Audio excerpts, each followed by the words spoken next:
امبارح كنا ما بعرف امبارح يمكن انا اللي قدرت اشوف. امبارح اللي قدرت اشوف اليوم.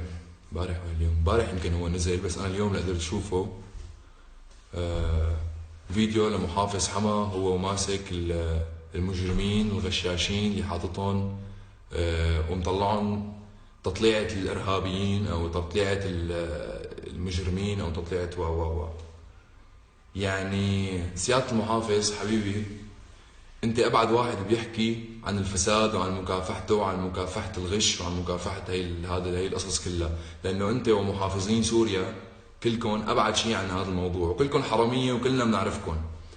ومن محافظ حمص يعني ومحافظ الشام وايام الشوارع والسرقه والذي منه، يعني هاي شغلات كل السوريين بيعرفوها، انكم حراميه وانكم قاعدين على قلبنا وما عم نقدر نغير شيء، هذا الشيء مفروغ منه. بس انك تجي يا حمار يا حمار يا غبي يا حمار يا غبي، هدول الاولاد يعتبروا قاصر عمرهم كل ولد 15 16 سنه، هذا ولد قاصر، يعني هذا لازم يتامل له كل سبل الراحه لحتى هو ما يغش اصلا. انت بتعرف ليش عم يغش؟ عم يغش لانه الاساتذه اللي حطيتكم حاطينها بالمدارس الحكوميه للكب وما لهم علاقه بالتدريس. عم يغش لانه هو مضطر يجيب استاذ خصوصي ما معه ياكل ليجيب استاذ خصوصي ويقعد يدرسه بالبيت، فبده يضطر يغش. عرفت ليش عم يغش؟ لما يكون عم يضطر يشتغل هو ليطعمي اهله وياكل هو، بده يغش. شيء طبيعي انه يغش. لما يكون عنده محافظ حمار مثلك عم يعمل هذا الشيء باولاد صغار فبده يغش. لما بده يطفش من البلد اللي معيشيننا فيها، كنت بقرفها وقاعدين عم يتقرفوا على سمانة، بده يغش. عرفت ليش بده يغش؟ مشان تجي انت وعناصرك تحمله وتشحطه مثل الكلب من قاعة الامتحان اللي عم يقدم فيها فحص اللي ممكن يحدد مستقبله ويغير مصيره ومصير اهله. عرفت ليش بده يغش؟ لانه في حمير مثلك قاعدة بكرسي المحافظ، فشي طبيعي انه يغش. شي طبيعي انه يغش. ما بعرف كيف بتفكروا، شو عقلية المنطق الخرا اللي بتحكوا فيه، واسف على كلمة خرا، بس لانكم حيوانات وحمير. حيوانات وحمير، ما بعرف شو يحكي الواحد. هلا عالم كثير حتقول انت عم تحكي من برا، انا عم بحكي لاني برا، لانه بعرف اللي جوا وثابت ما عم يحكي شيء. ما عم يحكي شيء، كل ما حدا عاجبه الوضع وما حدا عم يقدر يحكي شيء. بس لو لايمتى هذا البني ادم لازم يتحاسب، يعني لا حدا يقنعني انه هو كان عم يقوم بمهمته المخواره. مهمته المخوارة، تاركين السرقة وتاركين الشوارع اللي كلها زبايل واللي كلها أرصفة مكسرة واللي بيوت المهدمة والعالم اللي قاعدة بالخيم والجناين والشحاذين والعالم اللي ميتة من جوعة واللي قاعد بلا شغل و وجيت تلحق أولاد لأنه عم يغشوا. هلا انزعجت القيم والمبادئ الوطنية لأنه عم يغشوا. طب شو؟ العمى بسماكم، شو بتفكروا؟ شو طريقة تفكيركم الغبية؟ شو هالطريقة القمع الغبية؟ لأيمت؟ لك خلص صرنا ب 2017، لأيمت؟ العمى. لك غش بعاقبه بعقوبة ولد، بعاقبه عقوبة ولد، يعني ما بعرف أنا بدي إجي أعلمك شغلك ولا أنت المفروض بتعرف شو تشتغل؟ شو بس هو شو مالهم طلاب؟ ولا انت عن جد عم تحكي انت الثاني؟ يعني هذا طريقه تمسيح الجوخ بلاها، طريقه تبع انه انتم عم تحكوا انه امبارح هنن قال شو اجى المحافظ لانه صار في اطلاق نار على عالم كانوا عم يغشوا ما حدا رد قصه كثير روتينيه وقديمه وسمعانينا. عرفت شو؟ هي قصة قديمة وسمعانينا تبع انه هن طلعوا بمهمة وطلعوا هن ينقذوا المركز اللي عم يقدموا فيه الفحص من اشخاص كانوا عم يقوصوا لانه بدهم ينقلوا وهن ما عم يخلوهم ينقلوا. ما بتفوت بالعقل. عرفت شو؟ ما بتفوت بالعقل. اللي شفناهم اولاد صغار مشحوطين من الفحص، لا حدا يجي يمسح جوخ للدولة ويعمل انه هو الشاب الوطني. وطني اكثر منك وعندي وطنية اكثر منك وعندي خوف على بلدي اكثر منك ومن اي واحد بده يعلق، وهذا اللي صار اكل هوا. هي الفكرة، هذا اللي عم نحكيه. لا في داعي، ما الجيش مهمته بالحرب وبالقتل، شو دخلوا يجي عند طلاب مدرسة عم يقدموا الفحص؟ وين وزارة التربية؟ وين الدنيا؟ بعدين على اي اساس المحافظ شخصيا جاي؟ ولا هي بس بروزة انه انا لا ومصورينهم؟ لكن اللي بيقرأ انه مصورينهم ومظبطينهم وخلص انه هدول المجرمين. ما بعرف كيف عم بفكروا ولا عم بفهم. كل مرة بقول ما بدي احكي وما لي علاقة برجع بتدخل. رجاء رجاء رجاء رجاء، هذا البني ادم لازم يتحاسب. ما تاخذ شان الله، لانه هلا محافظين كلهم هياخذوا المثل الاعلى. يعني بكره بتلاقي محافظ طرطوس نازل يعبي الاولاد، وبكره بتلاقي محافظ اللاذقيه نازل يعبي الاولاد، ونازل محافظ دمشق يعبي الاولاد. لك شو هاد؟ شو ولا اجرام؟ القصه اجرام، خلص كل شيء بالاجرام، وكل شيء بالضرب، وكل شيء بالحبس، وكل شيء بالقتل. لك لايمن؟ لايمن؟ والله العظيم بني ادمين بنفهم، بني ادمين بيفهم. اذا بتمسكه انت وبتعاقبه، يا اخي روح عاقبه 50 ساعه يشتغل مثلا بالزباله، خليه يشتغل تنظيف الشوارع.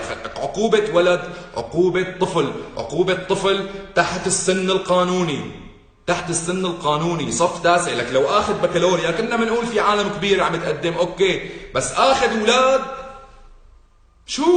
اجرام، بس اجرام العملك. هذا الولد هلا على اي اساس بده يرجع يقدم تاسع؟ لانه اكيد هو لما فات لجوا، بنعرف كلياتنا شو بيشوف جوا. ما حتقعدوا انتم تضيفوه كاسه شاي وسيجاره وتقولوا له روق معنا، لا، بنعرف شو بيصير فيه جوا، وبنعرف شو حيصير بسماه جوا، وشو حيصير باهله ليطلعوه من جوا. على اي اساس هذا بده يطلع ويدرس وكذا؟ على شو؟ حيحمل حاله ويدبروا له اهله سفره باي طريقه ما على تركيا تهري وحيطلع. طب قلعونا باسلوب ارقى من هيك، اسلوب ارقى. يعني وزعوا لنا هيك ورقه، كل واحد شب هيك على بيته، احمل حالك واطلع برات البلد، يلا بنطلع مثل ما كلياتنا طلعنا، مثل ما كلياتنا طلعنا. انا اكثر واحد كنت ضد اللي بيطلعوا وطلعوا. حاج والله العظيم حاج، وحياة امي تعبنا، هلكنا هلكنا هلكنا. على اني اساس نرجع على البلد؟ لك ما عم نشوف تغيير، ما عم نشوف تغيير، ما عم نشوف تغيير. نفسه نفس الاكل الهوى. بتمنى انه هاد الشبه مسؤول، خلينا نقول ما له علاقه بالمسؤوليه، هو يا ريت هاد الحمار محافظ حما وانا مسؤول عن كلامي يتحاسب. ان شاء الله، ان شاء الله، ان شاء الله. ما بعرف. ومنكم وعليكم، والسلام عليكم، وعوجا.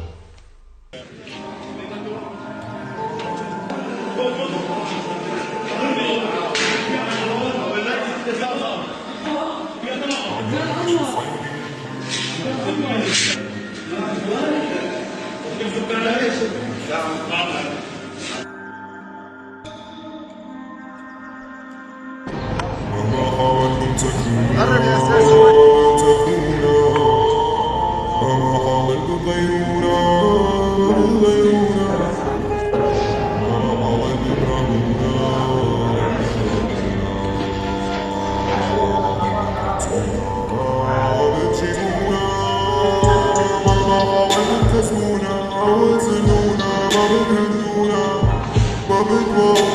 بس فرقونا انشرينا وبعتونا يا ماما، خلونا نخيم لنبقى يا ماما، الدنيا مرة كبيرة يا ماما، صعبة بالوحدة يا ماما، صرنا ما بنتعالج يا ماما، صرنا القيمة وحشتك النيمة، وما كبرناش في الحومة، برحومتنا فينا، والعمر قنبولة والعافية في فينا، فاتين بالسلمى بنسوري نحزينا. ما أكثر زي كذا. اللي معه سعرات ما تطلع. تحليل يلا. تحليل. شوفوا الناس. هاتي لي مجموعة. تحليل مجموعة. الجزء هتا.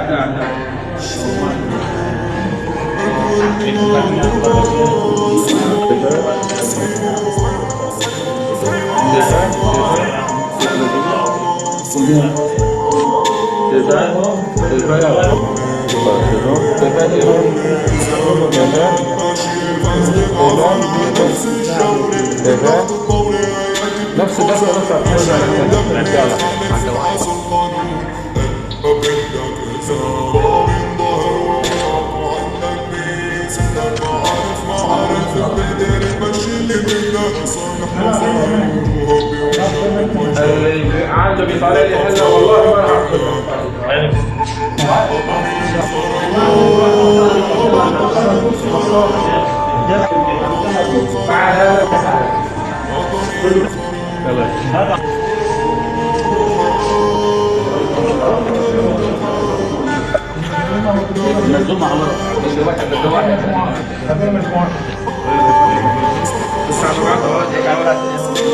شوي بس استنى. لا لا لا خلاص لا لا حد الصورة شوف مع الامتحانات زمان ولا حرام لا هيك عملوا حرام والله يلا احنا سوينا ضغط ووصف نفسي للطلاب